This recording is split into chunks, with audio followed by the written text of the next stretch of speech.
Hi everyone, welcome back to a new vlog.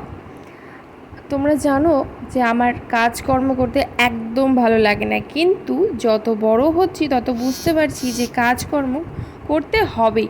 সে তুমি যতই চাকরি করো, যতই বিজনেস করো, তোমার কাজটুকু তোমাকে করতে হবে।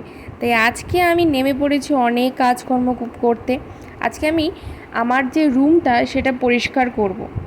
আর আজকে আসবে আমাদের বাড়িতে স্পেশাল গেস্ট, আমার দিদি আর আমার ভাগ্নে, যারা থাকে রাজস্থানে।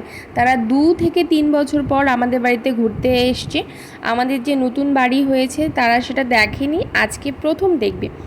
আর তারা আসবে তো ঘরটা তো একবার পরিষ্কার করতে হবেই না।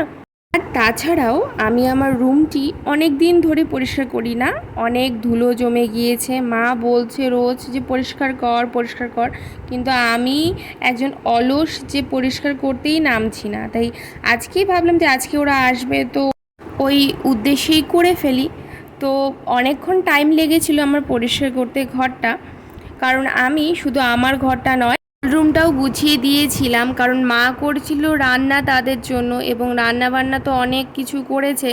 আর আমার এগুলো কাজ করতে করতে শরীর তো নাজেহাল হয়ে গিয়েছে। আর আমার রয়েছে অ্যালার্জি, ডাস্ট অ্যালার্জি রয়েছে। এগুলো করে তারপর আমার এত অ্যালার্জি বেড়ে গিয়েছে যে আমি মাকে বলছি যে আমি আর এগুলো কাজ কোনো দিন করবো না, তুমি আমাকে অন্য কাজ দিও ঠিক আছে, কিন্তু আমি এসব কাজ আর করবো না, ধুলোবালি।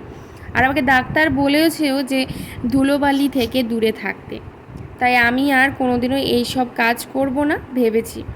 তারপর কাজ করতে করতে ওরা দেখি চলে এসেছে, আর ও এসেই এখানে খেতে বসেছে, খুবই কিউট। তার মধ্যে আমার একটা পার্সেলও চলে এসেছে। এখানে সবাই মিলে বসে গল্প করছে।